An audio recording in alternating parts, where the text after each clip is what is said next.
如何放鬆自己？一般嚟講，保持身心健康最佳嘅方法，不外乎有規律嘅生活、充足嘅睡眠、健康飲食、適量運動、有自己嘅興趣及社交活動，同埋樂觀積極嘅性格等等。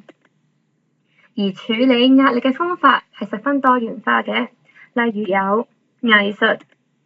音樂、運動同埋信仰。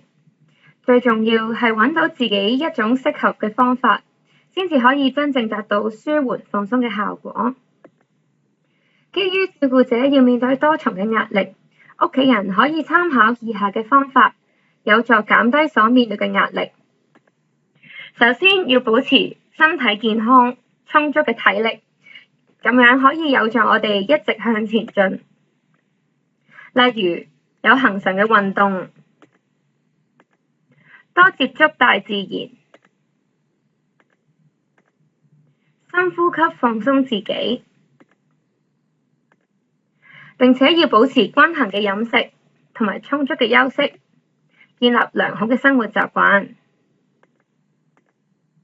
要同其他屋企人共同分擔照顧患者同埋做家務嘅責任。謹記照顧患者並唔係家中某一個成員嘅責任，每一位家庭成員對患者嘅關懷同埋成員間嘅互相支持，對患者嘅康復同埋家人嘅精神健康都極為重要。謹記照顧患者並唔係家中某一個成員嘅責任，每一位家庭成員對患者嘅關懷同埋成員間嘅互相支持，對患者嘅康復同埋家人嘅精神健康都極為重要。另外，要保持心境健康、正向思想，先至可以塑造不一樣嘅處境。有啲時候，選擇正面同埋負面嘅思想只係一剎那嘅抉擇，但係就有機會帶嚟完全唔一樣嘅感受、行為同埋處境。因此，我哋可以選擇正面嘅思想，要多接納自己嘅感覺，嘗試放低，多欣賞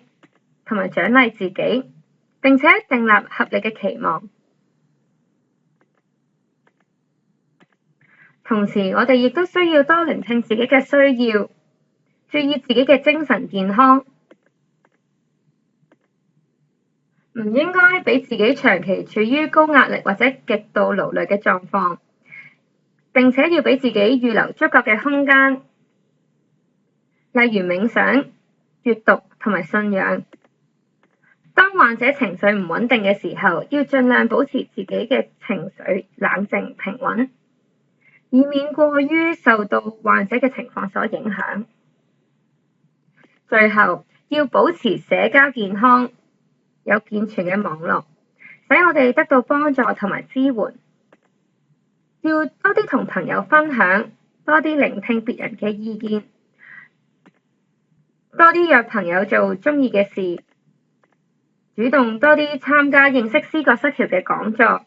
掌握更多有關疾病嘅資訊，消除疑慮。參與照顧者互助組織，同有相同背景嘅家屬分享感受，減低孤獨同埋無助感。透過同別人分享心得同埋經驗，可以提高自己同患者嘅溝通同埋相處嘅技巧。有需要嘅時候，要主動尋求外間嘅資源，例如社康護士、社工等嘅協助。屋企人可以嘗試揾一啲自己認為最容易做到嘅方法，將呢一啲方法變成恆常嘅行動，唔單止能夠讓自己成長，並且更有力量陪伴家人一同經歷康復嘅旅程。我哋明白，只有照顧好自己，先至可以照顧到屋企人。